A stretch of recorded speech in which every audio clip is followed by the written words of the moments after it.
And God, Daniel, oh, what that die. This is the voice. The voice of the Patriot. Here we don't criticize, but if we must criticize, we'll do it on only one condition: to build and not to destroy. That is why we keep saying we are in the service of God and country. This is the voice of the Patriot, the voice of the people.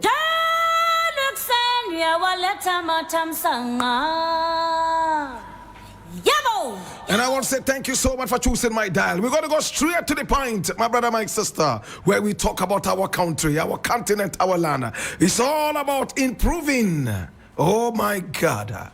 Our conditions of living is all about making our land the best that it can be. Here we go.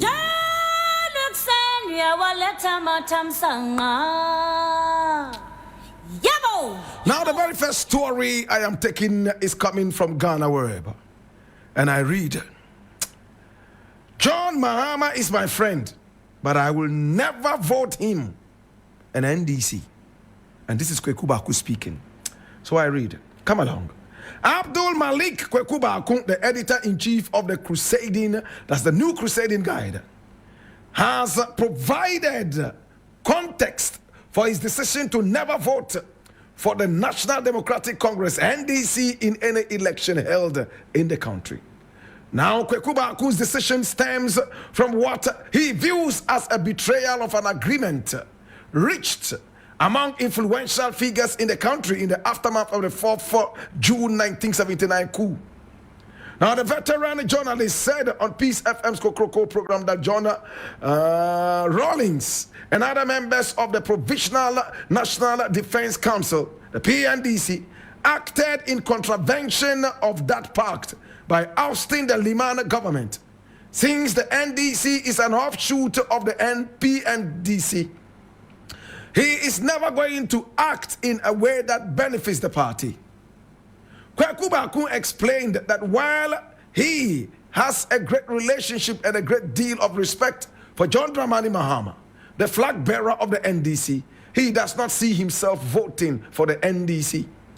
He insisted that he has a number of friends in the NDC whom he respects and admires for their commitment to advancement, but he is never going to vote for them based on principles. In his own words, he said, John Mahama is my friend. He's like a brother. I admire and like him, but he won't get my vote. He knows that, and he accepts that, and that's something I admire about him. Now, my own cops won't even vote for the NDC. I have friends and close friends in the NDC, but they know my philosophy. The bottom line is that this party, the NDC, came out of the PNDC that overthrew the Liman PNP. Meanwhile, we all had a pact that no coup would happen again after the June 4 coup. I can't stand it. I accept them as a democratic party today because they are democratically registered and the EC deals with them. But their genesis, Quaku said.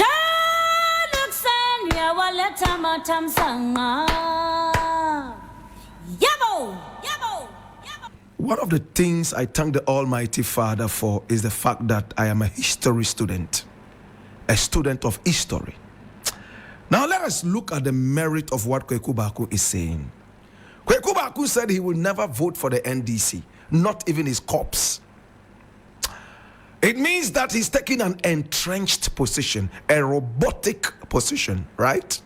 No matter what happens, he would never, ever, not even his ghost nor his corpse, would ever thumbprint for the NDC.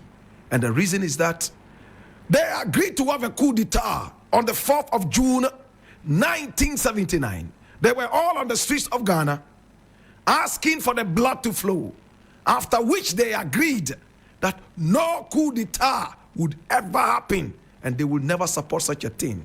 However, in 1981, there was another coup d'etat, and Hillary Liman was kicked out, in fact, in December, just like this month.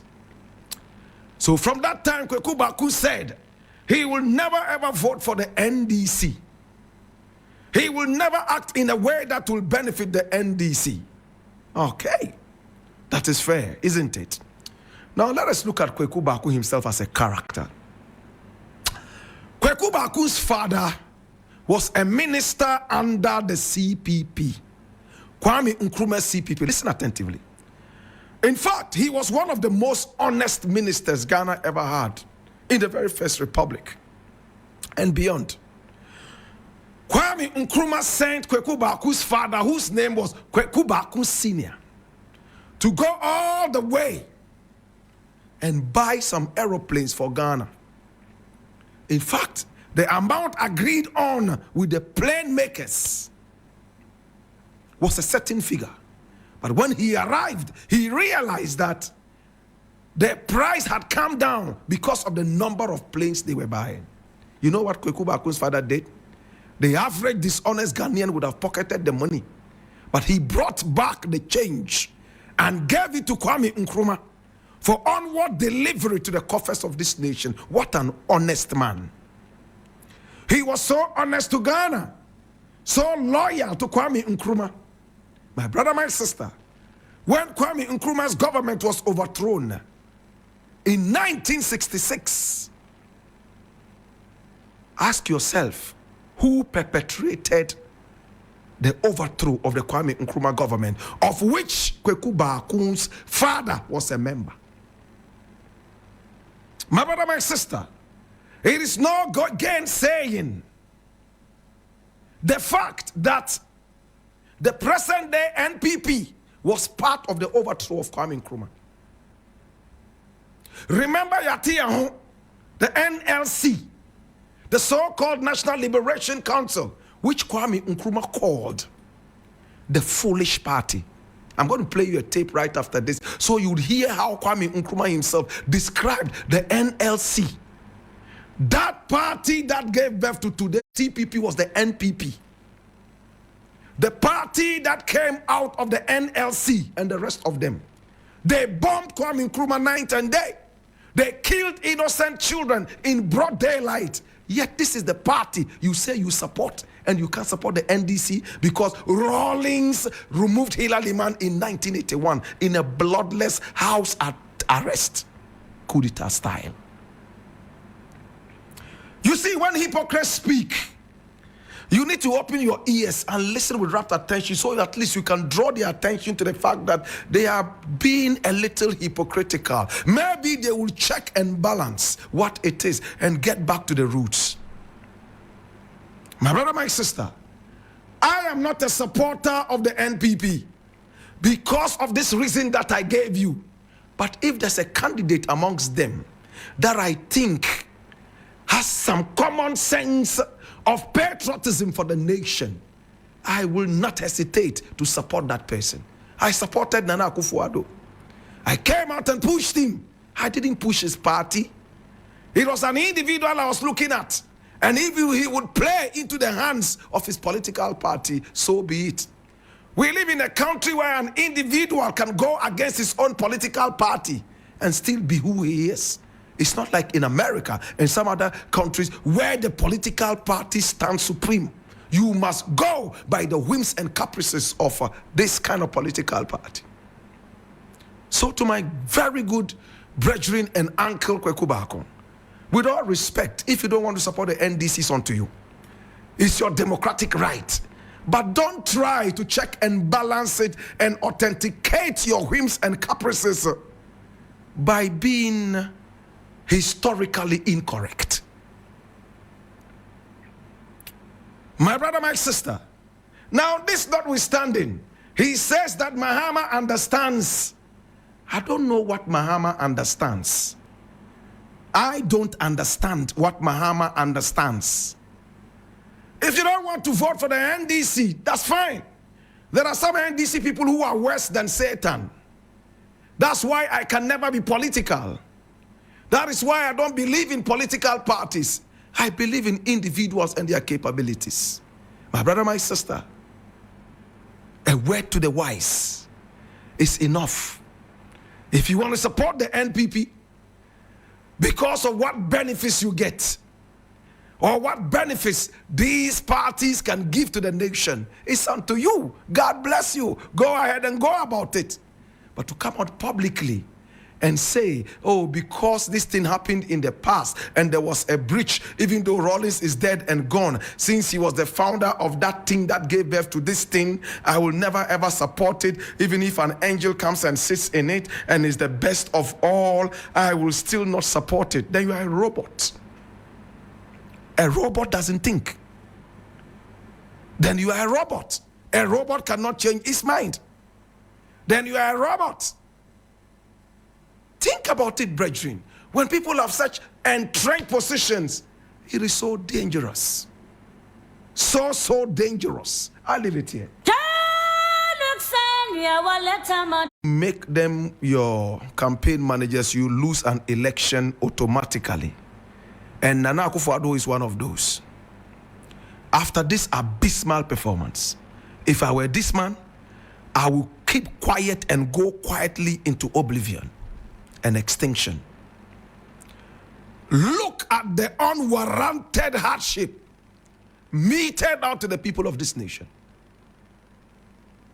Look at the deaths that we saw in the last elections that went uninvestigated.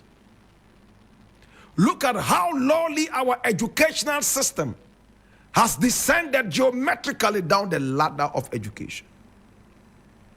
Look how taxes are slapping our cringing brows night and day. Look how the taxpayers' money is being ballooned into the atmosphere and spread around like pepper on the tables of politicians. Look how the nation has become a caricature, a figment of the imagination of these bourgeoisies in power. Jesus have mercy. And these people still have the audacity, the nonchalance, my brother, my sister, to open their mouths and spew this gibberish. I am still befuddled how Bawumia and his ilk still go around campaigning. And above this, I am totally hypnotized to the point that I can hardly speak to this. Some Ghanaians say they want to vote for Bawumia. Why are you voting for Bawumia? Are you one of the beneficiaries of this corrupt regime? Are you one of the beneficiaries of this corruption inundated religion called politics in this country? My brother, my sister, elections are here. We see bribe money spread all over the place. We see thugs running around ready to terrorize the citizenry. We are ready to go into the Guinness Book of Records as a nation that claims to be democratic. Yes, it is the most furthest away from democracy. Hallelujah. This is Nanado saying that Bawumia is the only one who can bring about continuity and progress. For the 8 years, can you give us the trump card of Bawumia? I have never seen a president campaigning so arduously in order to see his stooge brought back into power. Nanado is doing everything possible by way of math and campaign to be able to see his stooge back in power. Is there something he's hiding? Could he be hiding some skeletons in the cupboard that could be broken into when there's a new regime?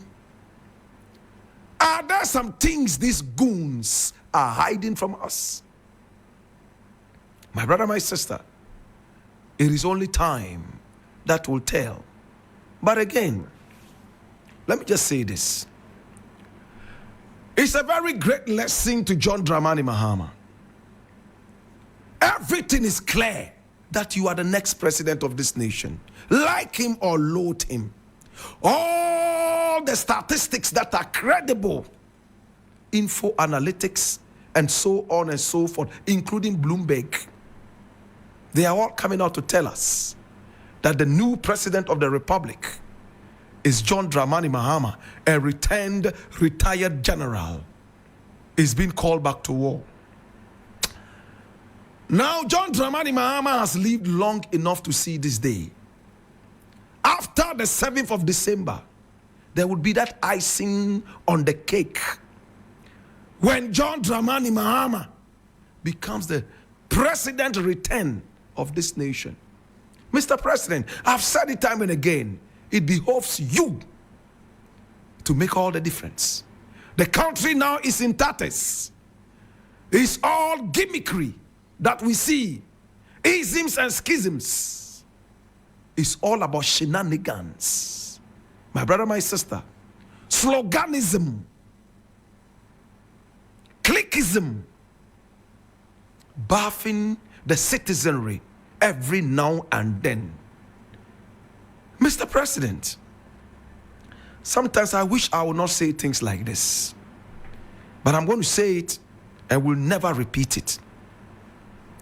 Mahama is that president who doesn't see himself as a president. Can I explain it better? There are some people, you see them to be in some very high positions. You do not expect them to come to the level of the people.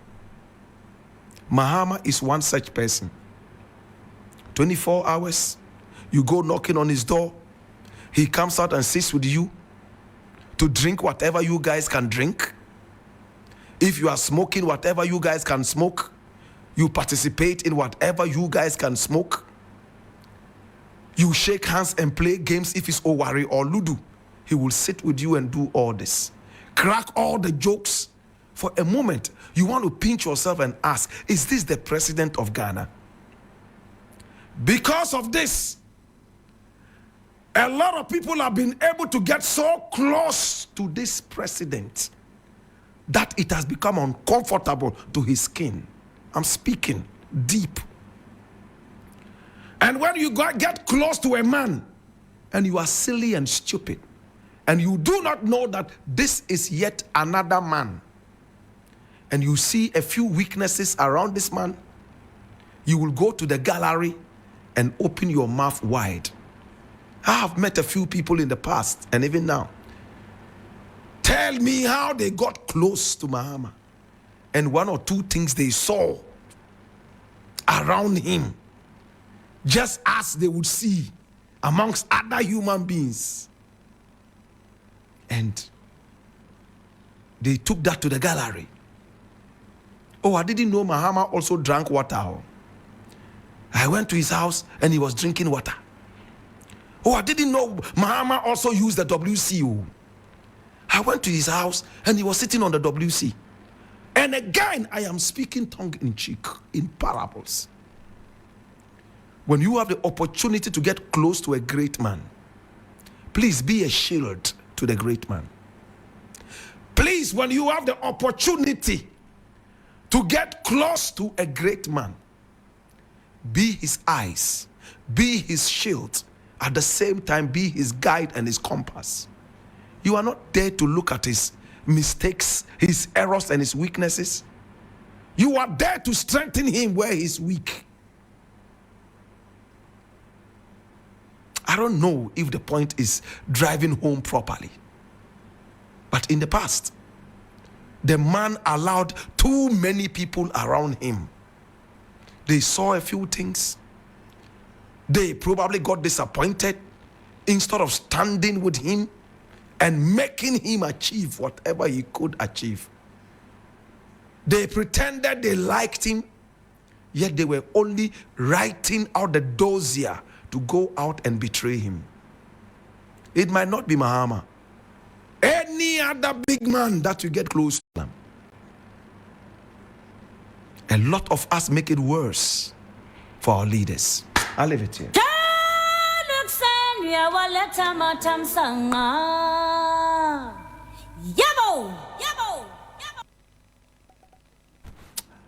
Now, my brother, interesting things are happening. There are still rallies going around. NDC is rallying. NPP is rallying. Money is still being thrown and spread around like pekple during the Homo War. My brother, if you know you have worked hard to clinch victory, why do you bribe? Why do you throw away money? And to the average Ghanaian, I keep talking to you, please, when they come to you with money, they are insulting you. Don't say these foolish things. Oh, sika no mu fa yeah, sika nti omu di ba ebeje dabi men kasabi. Dabi. It's an insult. They are insulting you that you are hungry. They are insulting you that they could misbehave with you and come to you anytime with peanuts and you would receive them. Kick them out. Tell them to get the heck out of the way. My brother, there's this thing that I want to close with, and it's going to take me only about 4 minutes and I'll be done. I'm reading this from Graphic Online. It says, Mahama vows to kickstart 24-hour economy if elected. And I read, National Democratic Congress NDC presidential candidate John Mahama has stated that while implementing the 24-hour economy within a single 4-year term may not be feasible, his administration would at least initiate the process if he is elected.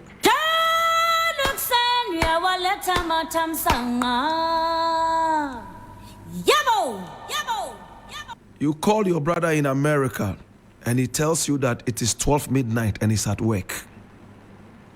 Yet in Ghana, at 12 midnight, you have just finished a hot doggy style with your wife and you are lying down there and snoring like a pregnant frog. My brother, you call your sister in England, in Sweden, at 1 a.m. and she tells you, I am at work, I will be closing around 8. Say, ish. Sir, this is what is called the 24-hour economy. Those countries that you go begging from, they believe in hard work. They hate laziness. My brother just returned from America, and it's the same thing. It hasn't changed. I see a beautiful American lady on the streets of New York. She says, oh, are you African? Your accent sounds so African. I say, yes, I'm African. I'm from Ghana. Oh, wow, what languages do you speak? And I start to speak. She likes me. And then she's waiting to take my phone number. And then she asks me when I can take her out. We go out and we order for food. When the food comes, she pays for hers and I pay for mine. When I want to pay for her, because in my country, it's men who take the opportunity to show their women love by doing this. She says no. Here, if you wait for people to pay your bills for you, it's an insult. They say you are lazy. There's an opportunity for everybody to work. Therefore, there is no excuse to say you have no money in your pocket, except that you are lazy. My brother, that is why in England, they say the people there are prepared. They come to Ghana, and you expect that they will give you money all over. No, they believe that you should also be able to work and put money in your pockets. This is what Mahama is talking about. That when he comes into power, they would have to look at some of the work outfits to see if they qualify for that animal called 24-hour economy, so that people can now go to work at midnight. Of course, it comes with security risks, and therefore we have to deal with that. We need manpower, and we also need electricity and all that. It's time to go into solar seriously. It's time to look at other things that will help a 24-hour economy stand. When Nanado said he was going to do free SHS, which became his trump card, many were those who were the naysayers and said it would not happen. Yes, it has happened, even though very, very abysmally done. At least it's been done. Somebody can come and improve it and make it better. So we still give him credit. My brother, my sister, today many are saying the 24-hour economy is no policy, that it is a farce. It's a whirlwind. In fact, it's a mirage. Mahama said he will do it. I support Mahama to do it because I am tired of family members calling me every morning. I wake up and I see about 15 calls. Wallahi bandalafio, wallahi shendakyo, wallahi shebayana nangashe kashimba nangashe, wallahi in the salad safinga shedagambaya ye crack. Wallahi shinache ye mechega Allah na kasami wende 200 ba je hospital ba. My brother, something must be done. As for Mahama, I envy you. You know why I envy Mahama? I envy him because he has the brightest opportunity to rewrite the political story of this nation, like Donald Trump just had one in America. To God be the glory. My name is Blakk Rasta, and I want to say thank you so much. I appreciate you and I love you. This is the voice of the Patriot.